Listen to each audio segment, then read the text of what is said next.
What really happened to the Amalekites? The biblical truth, shocking. There is a question that serious readers of the Old Testament eventually cannot avoid. It is not a question that emerges from hostility to the text. It emerges from paying close attention to it. The question is this: if God issued an irrevocable decree of total destruction against the Amalekites at the altar of Rephidim, and if that decree was finally executed by Samuel himself when he put Agag to the sword, and if Saul's armies swept through Amalekite territory with the explicit mandate of Cherem, then why do the Amalekites keep appearing in the biblical text for another 400 years after the decree? Why do they show up in the book of Judges? Why is David fighting them in the wilderness of Ziklag? Why are there Amalekite survivors raiding Israelite settlements well into the period of the divided monarchy? And then, most alarmingly of all, why does an Amalekite royal descendant appear in the court of Persia 5 centuries after Saul's campaign, holding the second highest office in the largest empire the ancient world has ever produced? What really happened to the Amalekites? The answer is not simple. It is not comfortable. And it is one of the most theologically loaded forensic investigations the biblical narrative contains. We need to begin not with the Amalekites, but with the structure of the decree itself. When God speaks to Moses at the altar of Adonai Nissi, the language is precise in a way that the English translations can flatten. The Hebrew verb used for what God intends to do to Amalek is macha, to blot out, to wipe from memory, to erase from the record. It is the same verb used of the blotting out of the world in the flood narrative. It is the language of total erasure, not merely military defeat. But the decree adds a temporal qualifier that is crucial to understand. The war of the Lord against Amalek is described as existing from door to door, from generation to generation. This phrase has confused interpreters because it sounds paradoxical. If the decree is total erasure, why does it span generations? The answer is that the decree is not describing a single military campaign. It is describing a posture, a covenantal orientation. God is declaring that at no point in the history of redemption will Amalek be reclassified from enemy to neutral. The relationship between the God of Israel and the nation of Amalek is permanently and categorically defined at Rephidim. What changes across the generations is not the verdict. What changes is who is responsible for executing it. Now we have to go back even further than most people expect. We have to go to the text that sits just before the account of the Exodus attack, to understand the full scope of what Amalek actually was in the ancient Near Eastern world of the second millennium before Christ. The Amalekites in the Table of Nations in Genesis 10 are not listed, which has generated significant debate among biblical scholars. They appear to emerge in the genealogy of Esau in Genesis 36, which places their origin firmly in the third generation below the patriarch Isaac. But their geographic presence in the text predates even that genealogical clarity. When the 4 kings raid the 5 kings in Genesis 14, the text mentions the country of the Amalekites as a recognized geographic territory. This is the time of Abraham. Amalek, the grandson of Esau, has not yet been born, which means that either the text is using the name anachronistically, projecting a later name backward onto a geographic region for the benefit of readers who would recognize it, or there was a tribal group called Amalek that predated the specific genealogical Amalek of the Esau line, and whose name was later absorbed into the Esau lineage through Timnah's son. Either way, the territory associated with Amalek was established and recognized as a distinct ethnogeographic identity before the Exodus, before Moses, before any Israelite presence in the Sinai. These were not a fringe group of nomads who appeared suddenly. They were an established people with recognized territory, with a political structure sophisticated enough to include a dynastic monarchy, with military capacity sufficient to sustain campaigns across multiple centuries against multiple opponents. The territory of the Amalekites was centered in the Negev, the vast southern wilderness that stretches between Canaan and the Sinai Peninsula. This was not marginal land. This was the corridor through which every major movement of people, trade, and armies passed when traveling between Egypt and Canaan. Whoever controlled the Negev controlled access to the entire region. The Amalekites understood this. They did not build cities in the manner of the Canaanite city-states. They were semi-nomadic, which gave them an enormous military advantage in desert terrain. They could disperse, regroup, raid, and vanish in ways that a settled urban army simply could not counter. They knew the water sources, the hidden valleys, the passes through the sandstone ridges. They knew where a column of people would be at its most stretched and vulnerable. This is not incidental background. This is the tactical context for everything that happens at Rephidim. When the Israelites exit Egypt and begin their movement through the Sinai, they are moving through Amalekite operational territory. The Amalekites watch them come. They have watched large groups move through this corridor before. But what they see is something unprecedented, approximately 2 million people, by the traditional estimate, a number that staggers the imagination, moving in a column that would have stretched for miles, carrying children and livestock and everything they own, organized not as an army but as a refugee population with no military training and no coherent defensive formation. The Amalekites do not attack the front of this column. The front would have the most organized men, the tribal leaders, the people with the clearest sense of what is happening and where they are going. The Amalekites attack the tail. Specifically, according to Deuteronomy 25, they attack those who are faint and weary, the exhausted, the elderly, the slow, the sick, the children who could not keep pace. The verb used for what Amalek does to these people is zanav, to cut off the tail, and in this context to hamstring, to slaughter the stragglers. This was not a battle. This was a harvest. The reason Moses commands Israel to remember this specific event, out of all the dangers and conflicts of the wilderness period, is because of what it reveals about the nature of the opponent. An enemy who engages you in open battle is an enemy who is calculating risks, who has something to lose, who operates within some framework of martial honor or strategic interest. An enemy who waits until your women and elderly and sick children are at the back of the column, 3 days into the desert, exhausted and separated from the main body of people, and then rides into them with cavalry is not making a military calculation. He is making a moral one. He is declaring, through his tactics, that he recognizes no framework of restraint, no protected category of persons, no moment of vulnerability that should be honored rather than exploited. The Amalekite attack at Rephidim is not a war crime in the modern legal sense, because no such legal framework existed. But it is something morally equivalent, the deliberate, calculated murder of the weakest members of a population at the moment of their maximum defenselessness. And it is done, the text tells us, without the fear of God. Now we must track what happens between Rephidim and Samuel's campaign, because the history of the Amalekites in the intervening 4 centuries is itself a crucial piece of the investigation. The first thing Israel discovers, when the spies return from Canaan and the people lose their nerve in Numbers 13, is that the Amalekites dwell in the Negev. They are the first named obstacle between Israel and the Promised Land. When the Israelites, in a moment of reckless and unauthorized overconfidence, try to enter Canaan without God's blessing in Numbers 14, the Amalekites and the Canaanites come down and defeat them decisively.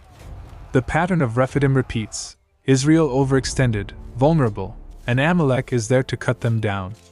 In the period of the Judges, the Amalekites appear consistently as partners in the raids that break Israelite settlements. They join with the Moabites and the Midianites in the oppression cycle. When Gideon arises to deliver Israel in Judges 6 and 7, his primary opponents are the Midianites. But the Amalekites are explicitly named as their allies, described as covering the valley like locusts, their camels without number like sand on the seashore. This is not a diminished or weakened people. 5 generations after Rephidim, the Amalekites are still formidable enough to participate in coalition raids that bring Israel to its knees for 7 consecutive years. This is the portrait of a persistent, adaptable, militarily sophisticated people who have organized their entire identity around predation. They do not build. They raid. They do not plant. They harvest what others have grown. They do not engage in the political negotiations that sometimes resolve conflicts between neighboring peoples in the ancient world. Every appearance of the Amalekites in the text is an attack, a raid, a coalition against Israel, a cutting of the tail. The consistency of the pattern is itself a piece of evidence that the decree of Rephidim was responding to something real, something structural in the character and organization of this people, not merely something situational and correctable. Then comes Saul. We have already investigated Saul's failure in depth, but for the purposes of this particular inquiry, we need to examine what Saul actually accomplished before he stopped. 1 Samuel 15 records that Saul assembled an army of 200,000 foot soldiers from Israel and 10,000 from Judah. He set an ambush in a valley and attacked from the city of Amalek, which suggests the Amalekites had a recognized urban center as well as their nomadic operations. He won decisively. He captured Agag, the Amalekite king, alive. He destroyed everything that was despised and worthless. What he did not destroy was everything. He kept Agag. He kept the best livestock. And the question that haunts the rest of Amalekite history is what else he kept. A king traveling to war does not travel alone. Agag's household, his wives, his children, members of the royal family, administrators and officials of the Amalekite court, some of these people would have been with the king or in proximity to the royal seat at Carmel. The text of 1 Samuel 15 records the destruction of Amalek, but it does not give us an exhaustive account of every person in the royal entourage. What Saul did not finish became what history had to survive. In the period immediately following Saul's campaign, there are still Amalekite survivors operating in the region. This is not speculation. The text confirms it directly and repeatedly. In 1 Samuel 27, David, while living among the Philistines under Achish of Gath, is raiding the Jeshurites, the Girzites, and the Amalekites. The Amalekites are still present in the Negev. They are still militarily active. They are still raiding. In 1 Samuel 30, while David is away, the Amalekites raid Ziklag, the city Achish had given David, and they take everything. They burn the city. They capture all the women and children, including David's two wives, Ahinoam and Abigail. The text is specific: they took them captive. They did not kill them. This is worth noting because it suggests the Amalekites were conducting not just raids for material plunder but raids for human captives, which implies a slave trade or ransom economy operating alongside the material raiding. David pursues them, finds them celebrating in the fields with all the plunder they have taken, and destroys them. The text says 400 young men escaped on camels and fled. That is a specific number. Those 400 men carried the Amalekites' survival forward. The last explicit mention of Amalekite military activity in the Hebrew Bible is in 1 Chronicles 4, which records that during the reign of Hezekiah, approximately 700 years after Rephidim, 500 Simonites go to Mount Seir and destroy the remaining Amalekites who had escaped. The text says they have dwelt there to this day, which places the writing of that passage at a moment when the Simonite victory was still recent history.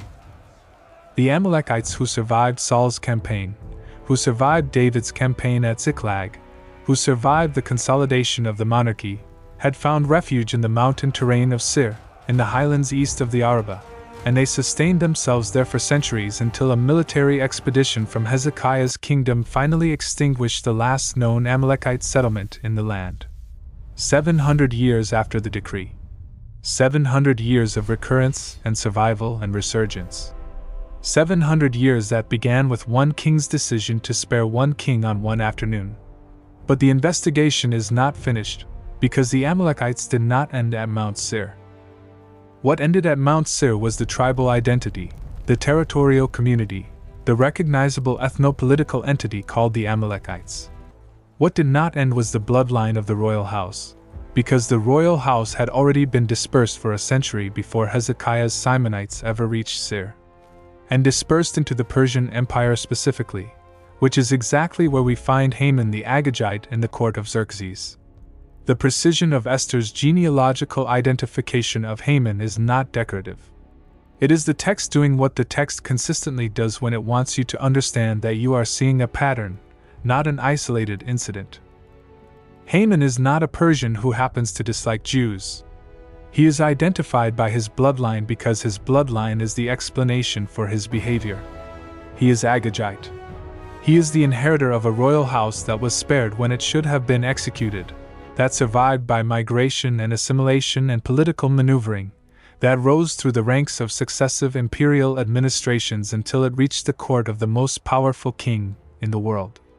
And what does he do with that power? He does exactly what the Amalekites have always done. He identifies the weakest point. He finds the moment of maximum vulnerability. He drafts a decree that targets not a military opponent but an entire civilian population, including women and children and the elderly, and he arranges for the machinery of the Persian state to execute it. The tale. Again. 5 centuries later. The same tactic. The same moral character.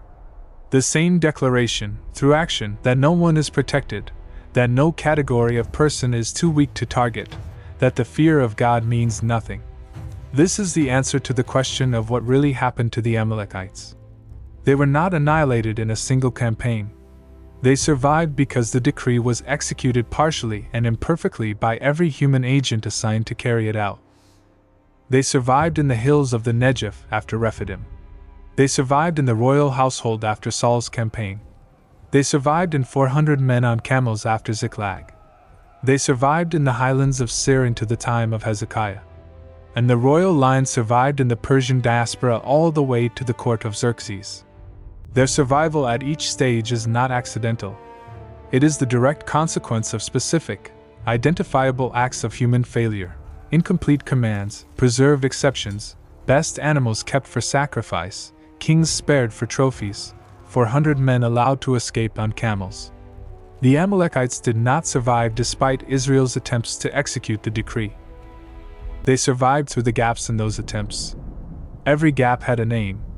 Every gap had a justification that sounded reasonable in the moment. There is a theological argument embedded in this history that is deeply uncomfortable for the modern reader but that the text refuses to soften. The argument is this: the mercy that spares what God has marked for judgment is not mercy. It is the displacement of God's judicial authority by human sentiment.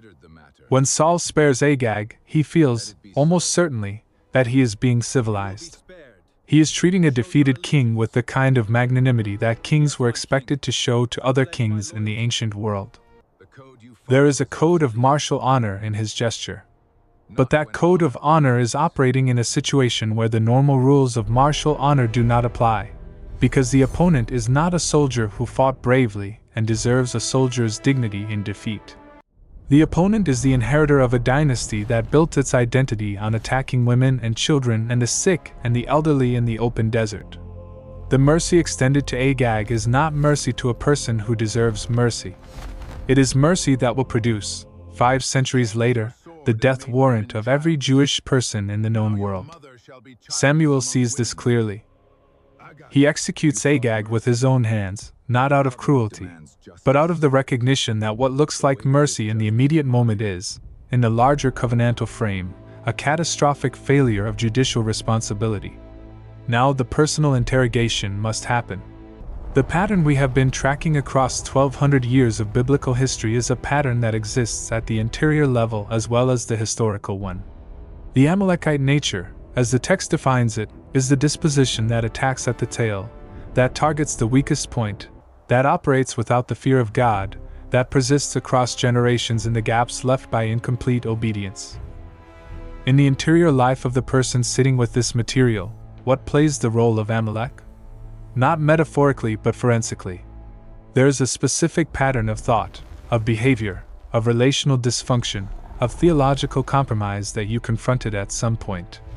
You fought it. You mostly won.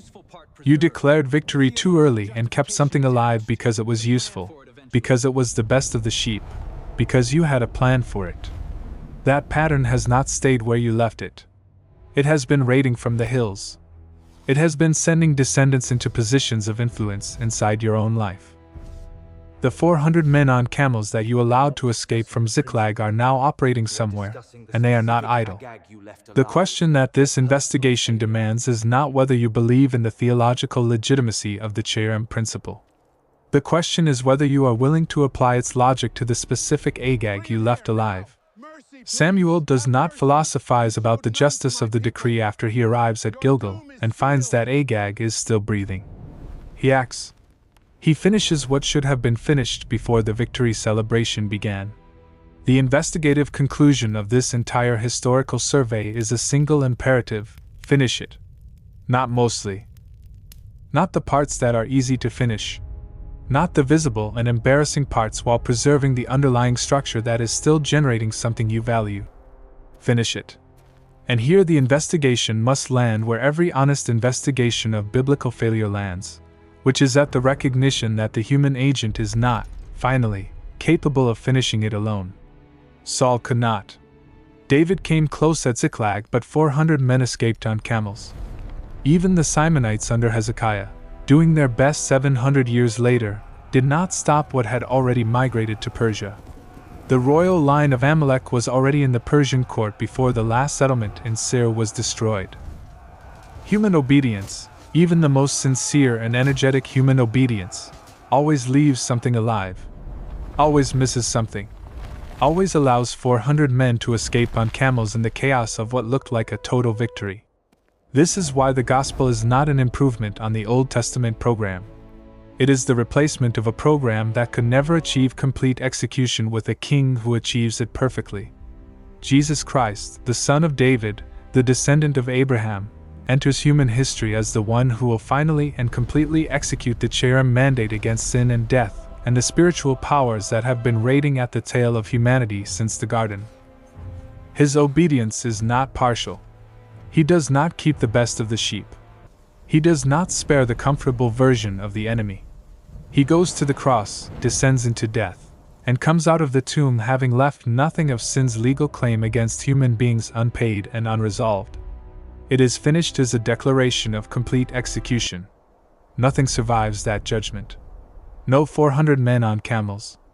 No royal line preserved in exile. No Haman waiting in the court of the next empire. The decree that God issued at the beginning of human redemption, the war against everything that attacks the weakest members at their most vulnerable, is finally and irrevocably carried out by the one king who never spared his own comfort in order to spare the enemy. The Amalekites are gone from history. The last tribal remnant was destroyed in the highlands of Seir. The royal line ended in the gallows of Susa when Haman and his 10 sons were executed on the very structure Haman built for Mordecai. The story closes. But it closes only because someone finally finished what Saul refused to finish, and behind that human drama stands the deeper theological reality of a king who finishes everything, completely, perfectly, and permanently. That is the biblical truth about what really happened to the Amalekites. And it is, at the same time, the most urgent personal question this investigation can leave with you. The king who finishes completely has made his power available to you. The question is whether you are finished managing the Agag in your own life, or whether you are ready to let the one who says it is finished actually finish it. Next time, this investigation moves deeper into the Persian court, into the silence of God in a book that never speaks his name, and into the question of whether Esther's hesitation before going to Xerxes is cowardice, political calculation, or the most sophisticated theology of divine hiddenness in the entire canon. The silence of God in the book of Esther is not an absence. It is an argument. And we are going to follow every thread of it.